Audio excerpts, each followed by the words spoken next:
அன்பார்ந்த ஜோதிட நண்பர்களே, ஆன்மீக பெரியோர்களே, தாய்மார்களே, வாலிப இளைஞர்களே, உங்கள் அனைவருக்கும் ஜெய் வீரகாளி அம்மன் யூடியூப் சேனல் உங்கள் அனைவரையும் வாழ்த்தி வரவேற்கிறேன். இன்றைய தினத்தில்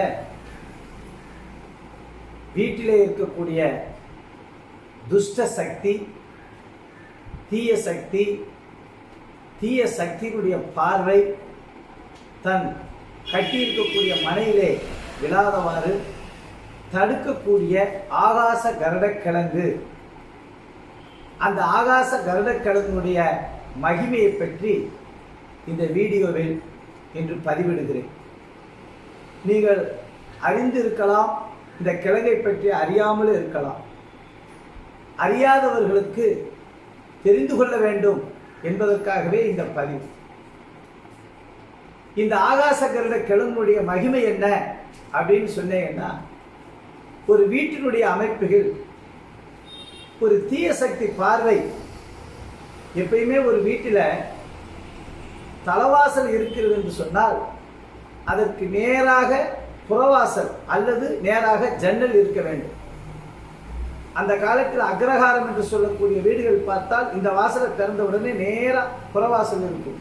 ஆனால் இப்போது உள்ள என்ஜினியரிங் மாடலில் கட்டக்கூடிய வீடுகளில் தலவாசல் நின்று பார்த்தால் எதுக்க ஒரு சுவர், கொஞ்சம் தள்ளித்தான் வாசல், இப்படிமாக இருக்கும்போது அந்த வீட்டிலே வாஸ்து தோஷங்கள் ஏற்பட அதிகமான வாய்ப்புகள் இருக்கும்.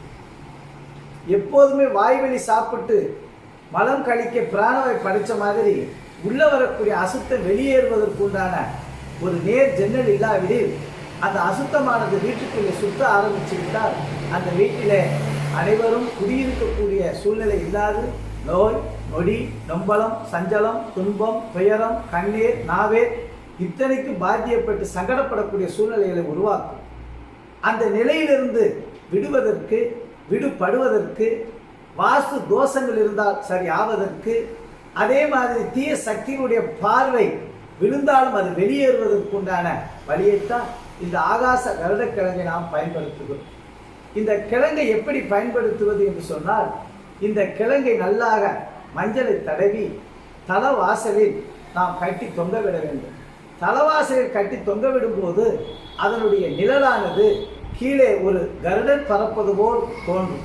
அப்படி தோன்றும் போது, அதாவது துஷ்ட ஜந்துக்கள் என்று சொல்லக்கூடிய பாம்பு, பல்லி, பூரா, இந்த மாதிரி விஷ ஜந்துக்கள் கூட கருடனை பார்த்து பயப்படுவது போல அந்த கிழங்கு இருக்கக்கூடிய வீட்டிலே அந்த விஷ ஜந்துக்கள் அண்டார். அதே நேரத்தில் அந்த கிழங்கு தீய சக்திகளை விரட்டிவிட்டு நல்ல சக்திகளை அந்த மனையிலே புகும்போது இந்த கிழங்கானது இப்படி கொடி விட்டு பறக்கும். இப்படி கொடை பறந்து விட்டது என்று சொன்னால் அசுத்தங்கள் வெளியேறிவிட்டது. தெய்வ கடாட்சரம், மகாலட்சுமி கடாட்சரம், குபேரன் வசிக்கக்கூடிய இடமாக மாறிவிடும் என்பதை நாம் இந்த கிழங்கு கொடிவிட்டு வளர்வதன் மூலமாக அறிந்து கொள்ளலாம். அதே இந்த கொடி வளராமல் சூம்பி அழுகி போய்விட்டது என்று சொன்னால் தீய சக்தியுடைய ஆதிக்கம் அந்த மனையிலே அதிகமாக இருக்கிறது என்பதை நாம் உணர்ந்து கொள்ள வேண்டும். கிட்டத்தட்ட இந்த கிழங்கினுடைய அமைப்பிற்கு ஒரு 6 மாத காலமாக தண்ணீரே ஊற்றாமல் இந்த கிழங்கானது என்னுடைய அலுவலகத்திலே கட்டி தொங்கவிட்டிருந்தேன். இப்படி வளர்ந்திருக்கிறது. ஒரு அலுவலகத்திலே, இந்த ஜோதிடம் பார்க்கக்கூடிய அலுவலகத்திலே ஜோதிட சக்திக்கும் தெய்வீக ஆன்மீக சக்திக்கும் வளர்ந்திருக்கிறது என்று சொன்னால், இதே வளர்ச்சி நமது வீட்டிலே இருந்தால்தான் அந்த இடத்திலே நாம் குடியிருக்க முடியும். தொழில் அபிவிருத்தியாகும், குடும்பத்திலே நோய் நொடிகள் இருக்காது, பிள்ளைகளுக்கு கல்வி, அறிவு, புத்தி, கூர்மை, சரஸ்வதி கடாட்சரம் பெற்று, லட்சுமி கடாட்சரம் பெற்று சுபீட்சமாக வாழ வேண்டுமானால் இந்த ஆகாச கருடக்கிழங்கை தயவு செய்து ஒவ்வொரு வீட்டிலும் நாம் கட்டி தொங்கவிட வேண்டும். அப்படி தொங்கவிடுவதன் மூலியமாக லட்சுமி கடாட்சத்தை, இழந்த செல்வாக்கை மீண்டும் பெறலாம் எளிய முறையிலே என்று கேட்டுக்கொள்கிறேன்.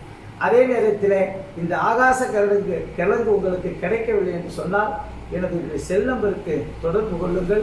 நானே உங்களுக்கு முன்பு கொஞ்சம் அந்த கிழங்கை ஏற்பாடு செய்து அனுப்பி வைப்பேன். உங்களுக்கு கொரியர் மூலியமாக கூட அனுப்பி வைக்கலாம், இல்லை நேரிலே வந்து என் அலுவலகத்தில் வந்து பெற்றுக்கொள்ளலாம் என்று கேட்டுக்கொண்டு, அதே நேரத்தில் இந்த நிகழ்ச்சி உங்களுக்கு நல்ல பயனுள்ளதாக இருக்கும் என்று நான் நம்புகிறேன். மேலும் பல முக்கிய தகவல்களோடு மீண்டும் சந்திக்கிறேன். இதுவரைக்கும் இந்த வீடியோ பதிவை பார்த்த நீங்கள் உங்களுடைய சந்தேக கேள்விகளை கமெண்ட் பாக்ஸில் பதிவு செய்யுங்கள். அடுத்து என்ன விதமான வீடியோக்கள் போடணும் என்று சொல்லுங்கள்.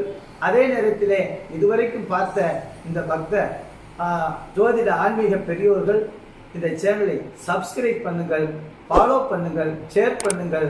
பக்கத்தில் இருக்கக்கூடிய பெல்லை பட்டனை அமுக்கி அடுத்தடுத்து வர வீடியோக்களை நீங்கள் கண்டு ரசிக்க வேண்டும் என்று கேட்டுக்கொண்டு விடைபெறுகிறேன். நன்றி, வணக்கம். ஜெய் வீரகாளியம்.